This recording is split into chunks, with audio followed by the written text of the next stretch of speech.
Who can do hydroponics in a really effective way. There's people who are good at outdoor growing. There's people who are good at the greenhouse growing. For what we're doing right now, and this may change as the market just continues to get bigger and bigger and bigger. But for right now, I want to control almost every molecule that's occurring with our plants. Yeah, and that's the scientist in you, and that's what I appreciate. The weed nerds that are getting involved, that are really breaking this down for us. And in doing that, they're breaking the stoner stereotype, because they're showing that this is true medicine. And you guys have been doing a lot of work here since the beginning of the year, and we've had a lot of questions about the supply here in Utah, and a lot of patients at the dispensaries being upset that they don't have stuff available that they'd be able to find in other states. You and I both know this is a maturing market. Things are coming together.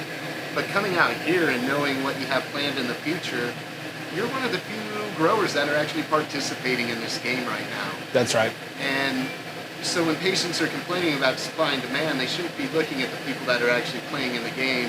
They should be looking at the other growers that haven't even broken ground yet. Right. Look, 8 cultivation licenses with the way that Utah, so the program itself is a very cool program. It's different from what everyone else is doing, and I think it's super smart. Yeah. We are able to grow up to 100,000 square feet. Now, just honestly, look, man, that's tens of millions of dollars to do that right. Right. And so most of us who were unsure about how the initial market was going to start moving, look, I'm not going to go drop 20 million to start something that I don't even know if there's a place for it to go. Right. Look, if you look at Oregon right now, Northern California, they have so much product that is just sitting and going to waste, and it makes no sense.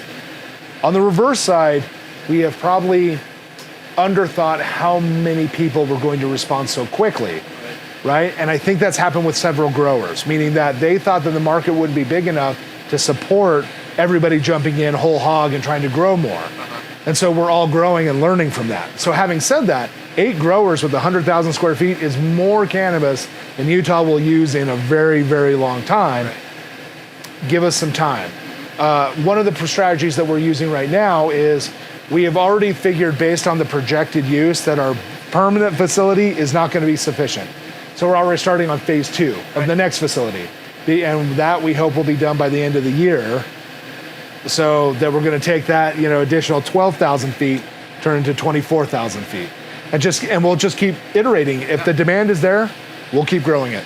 Well, and see, that's what you're finding out, because again, you are playing in the game, and you're not going to find these things out unless you play in the game. And it makes me suspect those that aren't, they're just waiting for you guys to let the market mature and then reap the rewards. Yeah, we're doing a little pioneering. I mean, the state itself has put a lot of pressure on us at various points. We need you to have a grow. We need you to. So January 1st, our facility wasn't ready. That's just the reality. So we've created these environments because in order to better support patients, and the state asking us to do this, we put money into this that when these tents come down, we won't be using these tents anymore. Or if the permanent facility doesn't need them, right? So we absorb that cost for the benefit of the patient. And this is one of the reasons I'm very pro-Utah. Utah grown, we all live here, we care about the people here. Am I willing to eat a little bit on my end to make sure that patients get what they need here? Absolutely. These are my friends and my neighbors and my family. Yeah.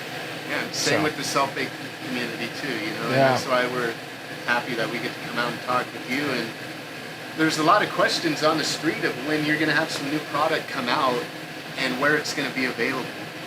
So right now, both Dragonfly as well as Perfect Earth have some of our material. Now, Wholesome Ag is going to be the next pharmacy, I believe, to open. We've already started negotiation with them, and they're going to be carrying a lot of our products as well. Did they announce to you when they're going to open? I think it's going to be July 17th. If that doesn't happen, don't quote me on that, and don't flay me if it doesn't happen. Right. But the projected date for them is 17th. They have a really cool model I'm really excited about. They're interested in as much product from as many diverse growers and everything as you could possibly get. That's cool. The reason I like that is because with where we are in the industry right now, look, we're all on the same team. Right. There may come a point where, look, we're in competition, whatever.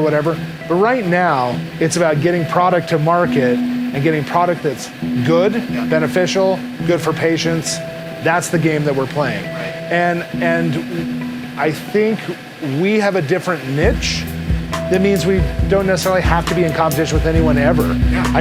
I don't see a lot of people trying to do some of the stuff that we're doing, and that's okay. There's nothing wrong with that.